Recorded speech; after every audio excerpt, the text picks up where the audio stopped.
Selamat pagi anak-anak. Sebelum kita memulai pembelajaran hari ini, marilah kita berdoa bersama-sama. Om Awigenam Astu Namasida. Bagaimana kabar anak-anak pada pagi hari ini? Bapak harapkan mudah-mudahan semuanya sehat dan masih dalam lindungan Ide Sang Hyang Widi Wase. Sudah siap anak-anak untuk belajar pada pagi hari ini? Mudah-mudahan semuanya siap mengikuti pembelajaran pada pagi hari ini. Baiklah, kita mulai pembelajaran hari ini dengan materi tentang ciptaan Sang Hyang Widi. Pada pertemuan pertama ini, anak-anak, yang menjadi kompetensi dasar pembelajaran kita pada pagi hari ini, yaitu mengenal jenis-jenis ciptaan Sang Hyang Widi.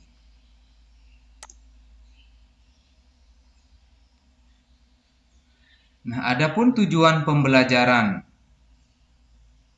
pada materi ini, anak-anak, yang pertama, siswa dapat mengenal makhluk ciptaan Sang Hyang Widi. Kemudian yang kedua, siswa dapat mengkelompokkan ciptaan Sang Hyang Widi yang termasuk benda hidup dan benda mati. Jenis-jenis ciptaan Sang Hyang Widi, anak-anak, adalah ada yang makhluk hidup dan ada juga berupa benda yang mati. Nah, ini merupakan jenis-jenis dari ciptaan ide Sang Hyang Widi. Nah, untuk makhluk hidup dibedakan sesuai dengan habitatnya, anak-anak. Yang pertama situ adalah makhluk hidup yang hidup di udara. Kemudian selanjutnya adalah makhluk hidup yang hidup di darat. Dan selanjutnya makhluk hidup yang hidup di air.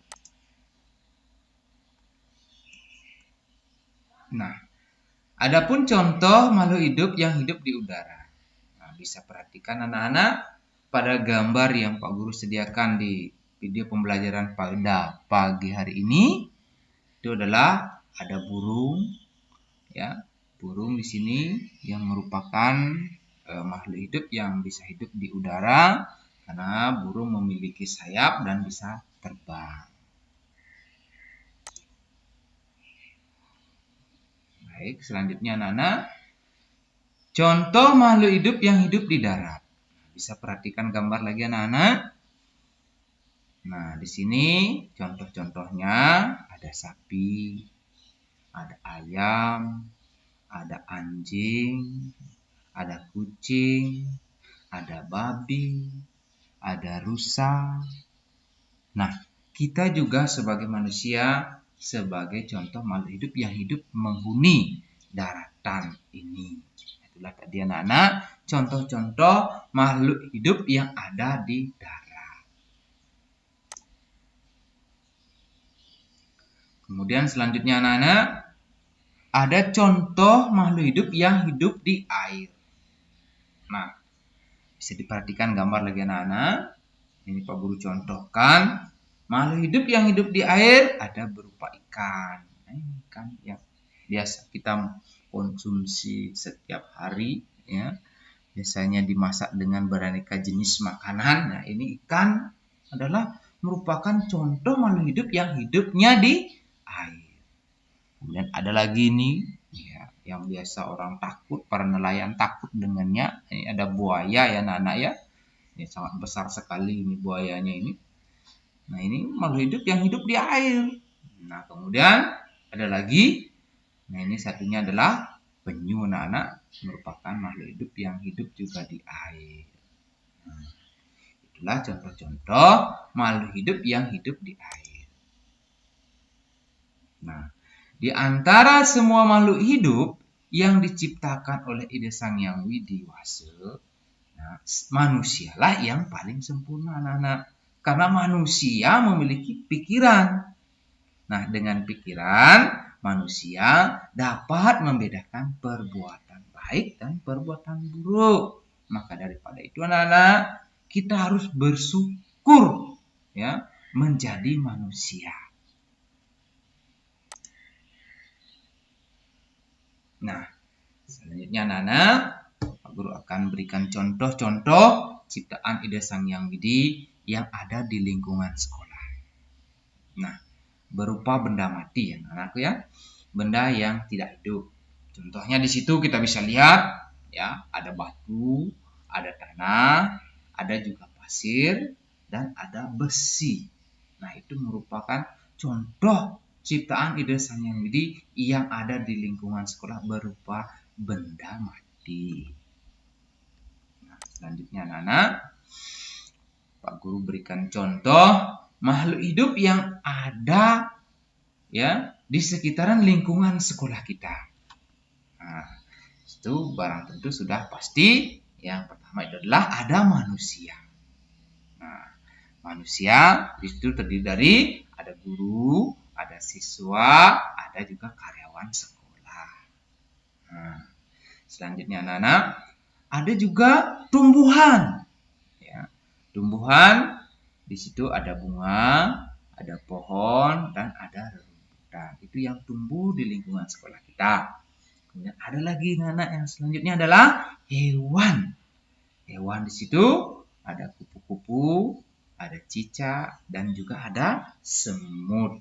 Nah, itulah contoh-contoh makhluk hidup ya yang ada di lingkungan sekolah.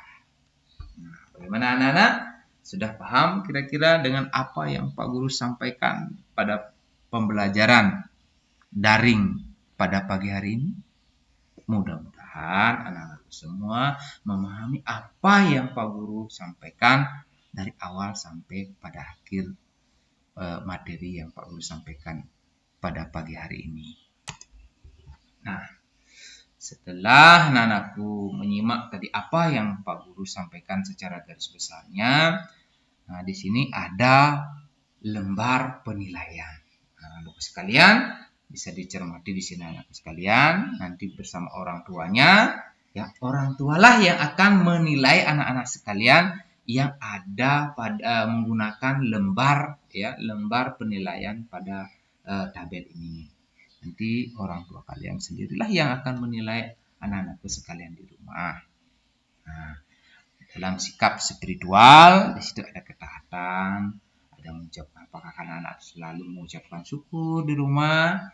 Nah, kemudian apakah selalu anak-anak berdoa sebelum mengawali pekerjaan, apakah sudah anak-anak rajin melaksanakan sembahyang tersandia ya, bersembahyang kepada Tuhan. Apakah anak-anak sudah memiliki sikap toleransi terhadap adik, kakak, orang tua, anggota keluarga yang ada di rumah. Nah, di sini nanti akan dinilai oleh orang tua kalian. Kemudian selanjutnya ada lembar penilaian sikap sosial. Nah, di sini dengan kategorinya ada disiplin, tanggung jawab, peduli, percaya diri. Nah, di sini akan orang tua kalian sendirilah yang akan menilai, yang mendampingi anak-anakku sekalian belajar di rumah selama pandemi COVID-19 ini. Nah, itu nanti ada penilaian dari orang tua. Nah, selanjutnya, nah ini yang akan nanti merupakan tugas mandiri setiap siswa. Nah, nanti Pak Guru akan berikan tugas, ini kalian akan mengisi ke bawah ya, tugas-tugas apa sesuai dengan tabel ya. Di sini setiap siswa diminta untuk mengisi tabel kelompok ciptaan Sang Yang Widi yang hidup di udara, di darat, dan di air. Nah, dikumpulkan minggu depan anak-anak sekalian ya.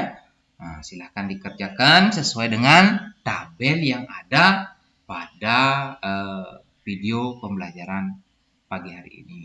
Nah, di situ nanti anak-anak sekalian bisa mengisinya dan membuat tabel seperti contoh di video pembelajaran ini.